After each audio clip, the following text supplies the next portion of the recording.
Well, no, I was still a student, so I didn't know if I would be making movies or working in a restaurant, or I had no idea what I'd be doing. But I didn't know music. I didn't go to the theater much, and I didn't even know who Stephen Sondheim. Please, can you turn your phones off? Go ahead. No, please. It's only my agent. You're late for your next The job. battery. Mr. Voiceover. All right. Well, Sorry, Tim. Sorry, everybody. we'll give you your 10 grand what was I saying? The best scene stealing I've ever seen. Yeah, I'll That's try all the to- time. No, but I didn't know anything about the show. I just wandered into the theater, and it just blew me away because I'd never really seen anything that had the mixture of all those elements. And I actually went 3 nights in a row because I loved it so much.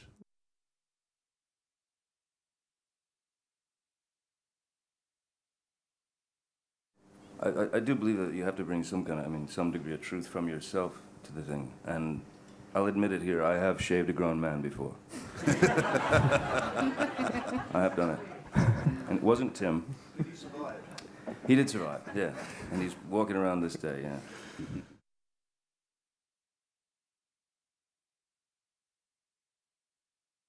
Yeah, well, I mean, of course. I mean, we, obviously sing Johnny sing. I've never seen that happen in the many years that we've worked together. So yeah, it's always something new. And it's actually longer than that, because it was a journalist told us in America that we'd been working together for 10 decades. So we're a lot older than we look.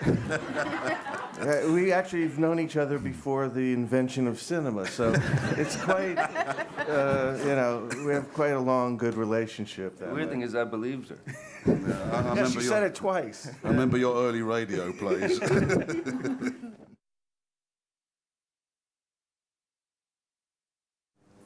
I would safely say it made it much harder, well, Tim and me, he told me, look, you look right for it. You're potentially very right for it, but we had no idea if you can sing. So I said, well, I'll go and try and learn. And he said, well, it'll always be good for you to have singing lessons. But apart from, I had to be righter than right, because I wouldn't want to. Just for my sake, I didn't want to, feel that I got it just because I slept with him. So, but at the end of the day, Stephen Sondheim, he had final say, and I definitely didn't sleep with him. So, so I think that's not what he said. He wasn't going to say. I haven't slept with anyone. Ever. Not once. I've shaved a few, but I've never. Well, the blood, as everybody here can attest to, especially Alan, it's our own special recipe, very sticky, very sweet, and burns your eyes, and as gets in your Alan knows, been underpants. covered with, it took you a couple of weeks to get it out of your underwear. I don't know. But it's our own secret recipe.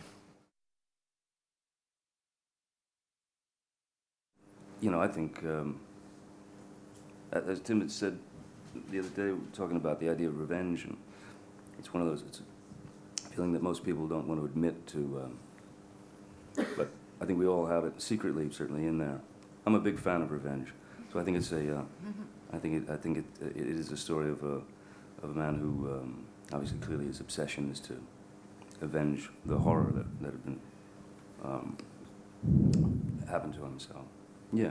But is he redeemed? Is he No, redeemed? In a weird way. he's I mean, screwed. he's kind of cleansed at the end, to me. I mean, we always just saw him as a sad character. I mean, we didn't Yeah, see him as a tragic. villain or anything, but he's a tragic, he's basically, when you meet him, he's a dead person, really, and he's only thing that's keeping him going is one single-minded thing, which is, is tragic. You don't see anything else around him.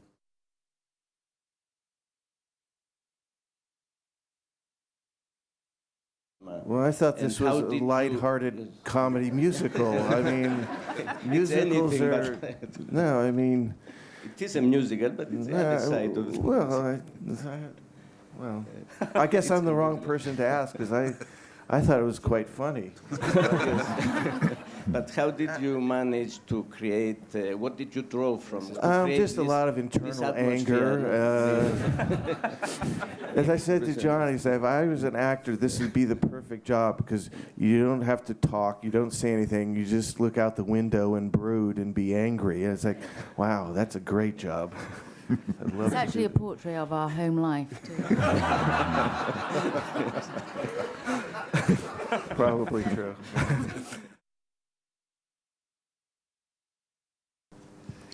I paid a singing teacher a lot of money, actually. It's £80 an hour, but it was worth every second.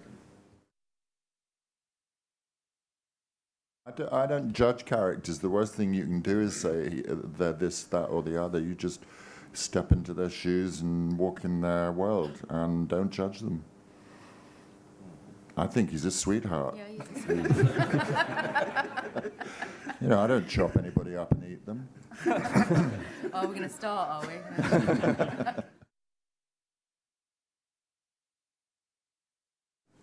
Well, actually, I did do a musical many years ago with John Waters, a thing called Cry Baby. But technically, well, it was only half me. It wasn't me singing. Tim's the only person brave enough to actually let me try to sing. You know, it was the first time I'd ever sung. I mean, I'd never even sang in the shower, too mortified. Once I got over the initial fear, it was kind of enjoyable. I mean, the Sondheim's melodies and lyrics were a real pleasure to sort of tromp around in. It was really beautiful stuff. I enjoyed it. Would I ever do it again? No, I doubt it. But seriously, Let's face it, we are about to embark on a production of Cats. Can I be in it?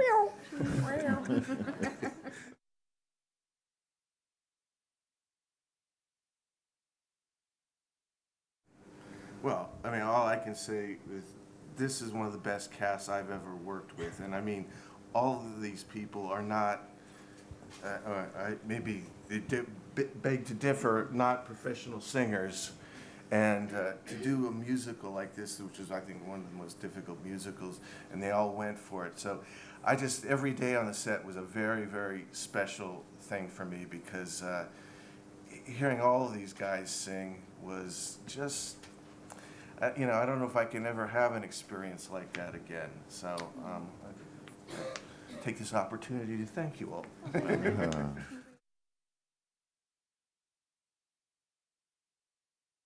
Well, there's no comparison. The Sound of Music was among the first pictures I put into production, and it was a giant hit, as everyone knows. I tried to follow that magic with 3 flops, Hello, Dolly, Star, and Dr. Dolittle, which did little. And,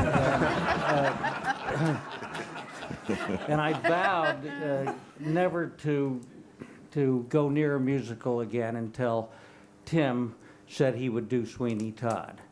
And I thought he was the only person, having seen the show on Broadway years and years before, I thought, oh, it's a wonderful piece, won't make a picture. But when I heard that Tim was passionately involved in it and wanted to do it, that was enough for me.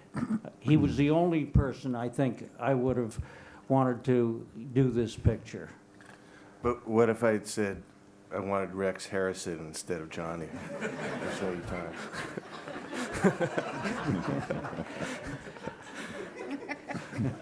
Question. I'm not going to answer that.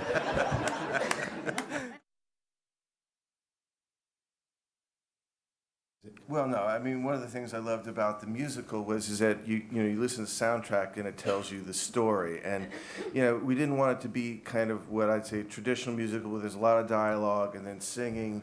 It felt like a silent movie with music. And so, the music, that's where we cut out a lot of choruses and things, and extras singing and dancing down the street, because each of the characters, because a lot of them are repressed or have their emotions sort of inside, through the music was the way to let them express their feelings. And it just, that was the sort of structure we used for it. And like I said, when I first saw the show, the imagery, which was quite dark and harsh, set with the music, which is quite lush and beautiful, was something I'd never seen before, and was the reason I wanted to do it.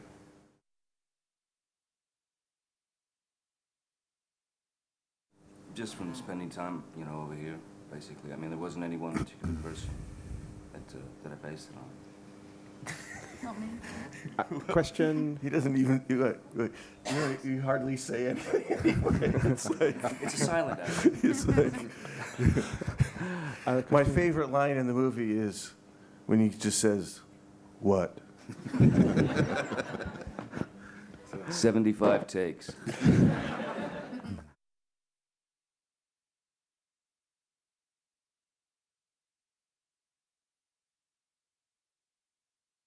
Well, I don't worry particularly about it. They don't like to be typecast, but I mean, the thing about not being actually the blood, I mean, there's a nice shot of me shooting down and my head smashes against the ground and a big lump of brain comes out. That's not too bad.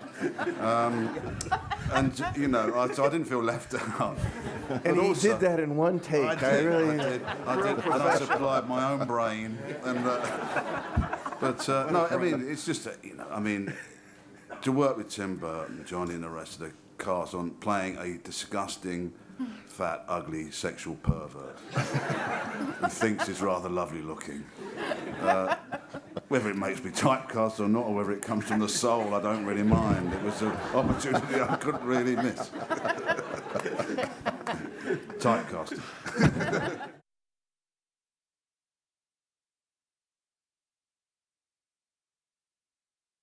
As far as the holster, it seemed the safest area to put the razors. Did I have fun playing with the razors? Yeah.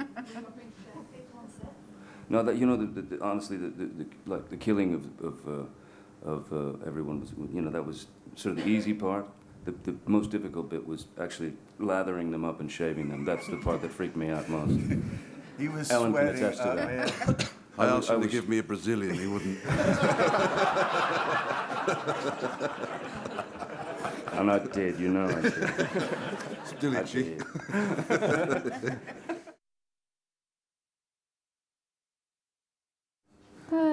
Weirdly not. Maybe it should have been. But, I was pretending.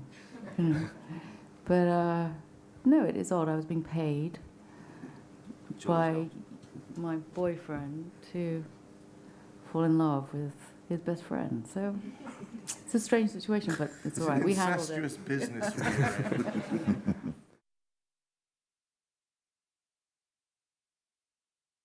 That's funny because initially, early on, when Tim and I talked about Sweeney, the idea of doing it, that 50% of the job would be done before you ever stepped on the set, as opposed, with the recording of the vocals and stuff, and then you'd go in and lip sync to the things, what we thought. But oddly, it's sort of, and these guys know, as well as I do, you go into the recording studio, you sing your guts out, record the stuff, do it as best you can, then you get on the set. We thought we were going to lip sync, but in fact, the only way to do it is to kind of belt it out once again on the set, which is extremely mortifying because everyone's very, very close, and you just feel like an idiot. Very painful for the crew, but Yeah. You all had email. but no, because you can't just lip sync, because you see the throat, you see the breath. I mean, they all had to, every take kind of belt it out. But it was oddly liberating, just the music, having music on the set, the whole thing. It was interesting. It was like Tim said, it felt like you were doing a silent film in a way. It was very enjoyable for me to see, music on the set, and everybody just moved different. I seen them act in a way you never see before, the way just walking across the room or sitting in a chair, picking up a razor, making a pie, whatever. They all did it in a way that was just, you could sense was just different than if there hadn't been music.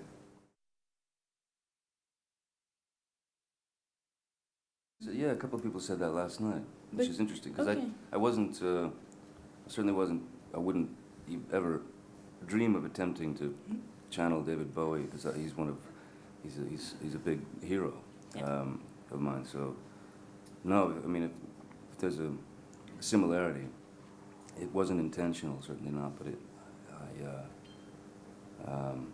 yeah, it's a nice compliment.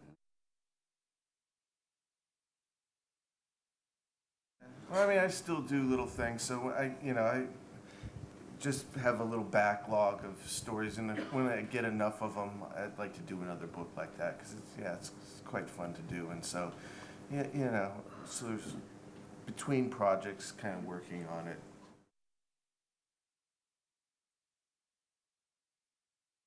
It was an amazing thing that a studio, you go, we're going to do an R-rated musical with lots of blood, with no professional singers, about a serial killer and cannibalism, and they go, great, it's like, that was unheard of. I've never had that happen in my life before.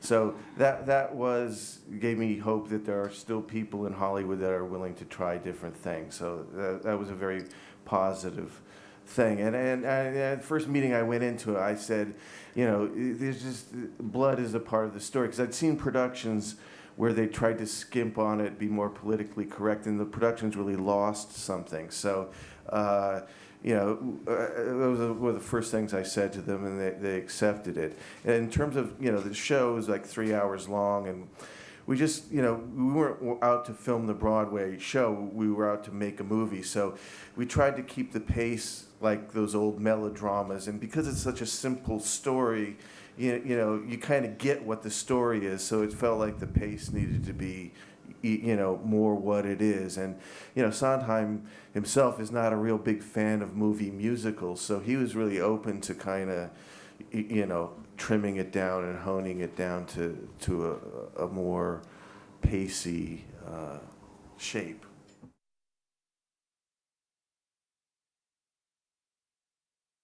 Well, luckily we live in separate houses, so... Well, we have a door in between, so the door was always shut. Yeah, It was and I had to soundproof the door as well. yeah, and once we started getting bricks to actually fill the wall. But, I tried not to. But I had to practice every day, obviously. And then, he had to put out, it's his fault anyway, so...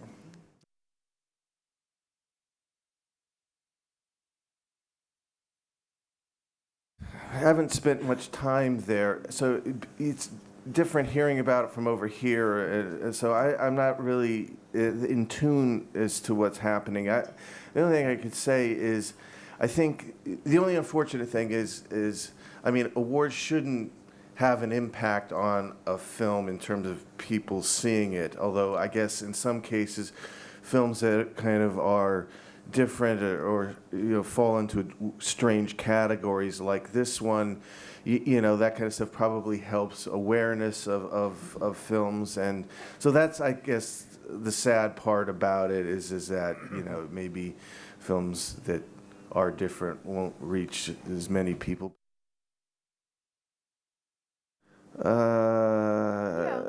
Yeah, I guess so. They just point us in a direction and throw us on a plane, and then we get off and they tell us where we are. Well, thank you very much, Alan, Helena, Johnny, Tim, and Dick. Thank you.